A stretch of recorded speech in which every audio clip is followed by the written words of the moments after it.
जय हिंद दोस्तों।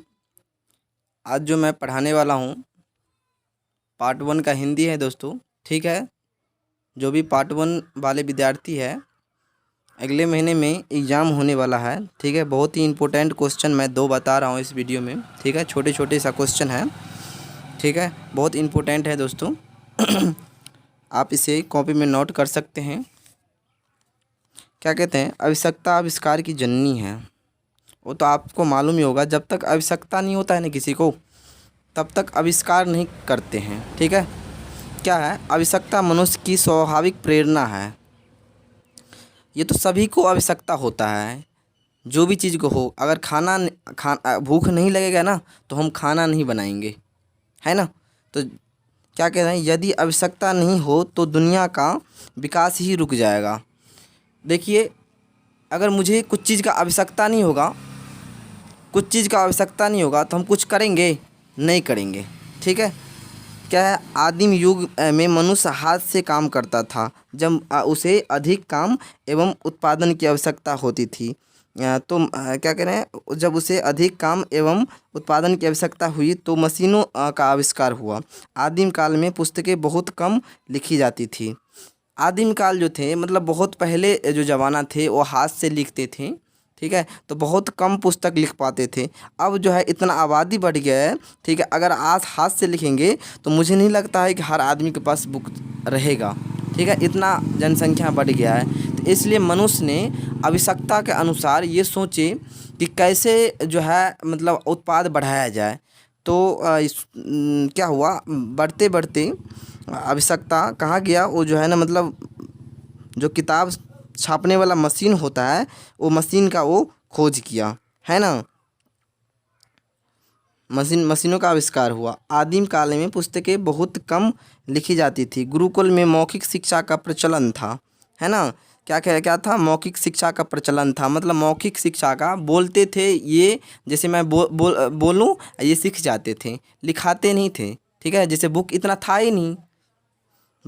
था ही नहीं जो मतलब इतना हम पढ़ा पाए बुक से। इसलिए मौखिक शिक्षा का प्रचलन ही था। किंतु जब पढ़ने वालों की संख्या बढ़ने लगी, तो पढ़ाने वालों की संख्या बढ़ने लगी, तो मुद्रण मशीन एवं कागज़ की आविष्कार हुआ। क्या चीज़ का हुआ आविष्कार? मुद्रण मशीन एवं कागज़ का आविष्कार हुआ। है ना।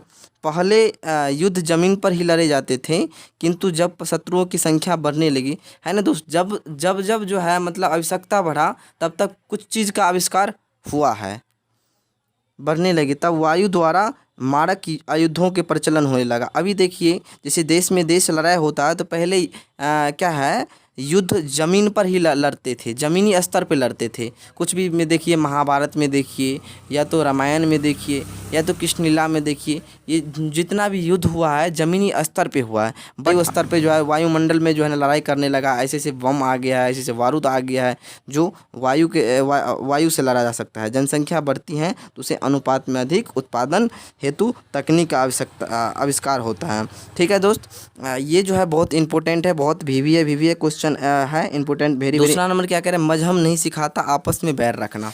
क्या है दोस्तों, मजहब नहीं सिखाता आपस में बैर रखना। मतलब मजहब क्या है, धर्म कभी नहीं सिखाता है कि आपस में बैर रखो, आपस में दुश्मनी रखो।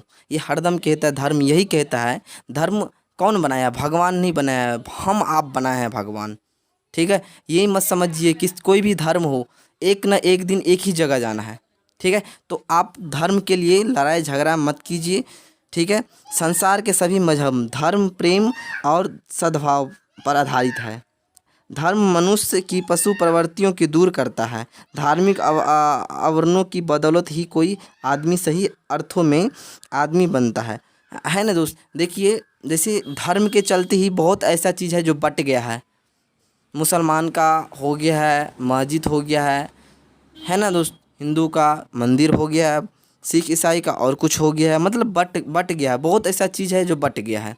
ठीक है, तो आदमी बनता है। धर्म ही मनुष्य को प्रेम, दया, क्षमा, सहानुभूति और अहिंसा का रास्ता दिखाता है। मनुष्य ऐसा चीज़ है जो प्रेम, दया, क्षमा, सहानुभूति दिखाते हैं। उसमें धर्म क्या है? धर्म क्या है? क्यों मुसलमान में जो है ना नहीं सिखाता है प्रेम करना, दया करना, क्षमा करना, सहानुभूति करना? सिखाता है। हिंदू में सिखाता है, सिख में सिखाता है, ईसाई में सिखाता है।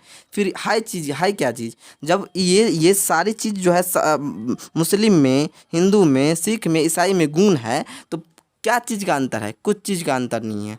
ठीक है। क्या अगर अहिंसा को रास्ता दिखाता है, तोड़ता नहीं है, तोड़ता नहीं है, नहीं जानता, वो हमेशा जोड़ने में विश्वास रखता है। ये जो धर्म होता है हरदम जोड़ने में विश्वास रखता है, तोड़ने में विश्वास नहीं रखता है। संसार के सभी धर्म यही बताते हैं कि मानव जीवन का पवित्र उद्देश्य भगवान की प्राप्ति करना है। रास्ते अनेक हो सकते हैं पर पहुंचना तो एक ही जगह है होता है। दोस्त ये अगर समझ लीजिएगा ना, तो आप कभी भी जो है ना धर्म के लिए लड़ाई नहीं कीजिएगा। ठीक है।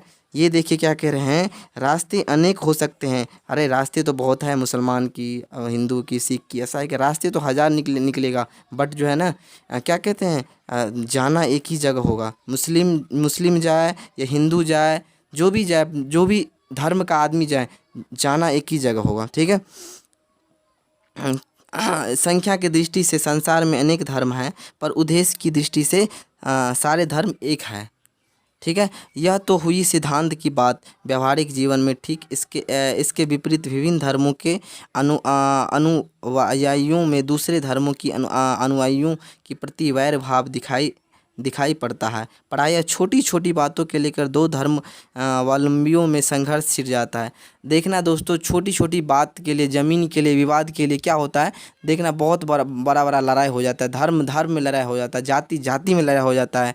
ठीक है। ऐसे नहीं होना चाहिए दोस्तों। ऐसे में देखिए तो एक क्या हो जाता है, धर्म बंटने लगता है ना, संघर्ष हो जाता है। खून की नदी बह चलती है, कितनी अमूल्य जाने जाती है। यह अत्यंत दुख की बात है। यह हिंदू मुसलमानों की को मारेंगे तो उनके क्या है, राम कृष्ण खुश हो जाएंगे? नहीं खुश हो सकता है। कभी भी हिंदू अगर मुसलमान को मारेंगे तो भगवान राम कृष्ण खुश हो जाएंगे? नहीं हो जाएंगे। उसी तरह मुसलमान हिंदुओं को मारेंगे तो क्या है, इसका अल्लाह जो मोहम्मद साहब है वो खुश होंगे? कभी नहीं खुश हो सकते हैं। ये भगवान नहीं कहते कि आपस में तुम बैर रखो। ठीक है। आपस में मोहब्बत रखो, प्यार रखो। ठीक है।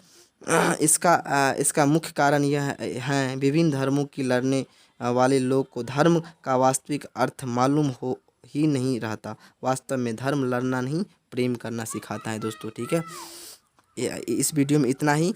कल हम जो है ना 2-4 और हम जो है ना मतलब इम्पोर्टेंट क्वेश्चन सब लाएंगे बहुत। ये जो है 90% पार्ट 1 में आएगा है हिंदी में। ठीक है दोस्तों। जो हिंदी ऑनर्स वाले हैं, या तो आपका सब्सिडरी है तो सब्सिडरी में भी आ सकता है और ऑनर्स में भी है। ठीक है।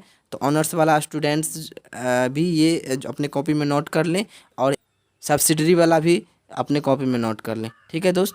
इस वीडियो में इतना ही। जय हिंद, जय भारत।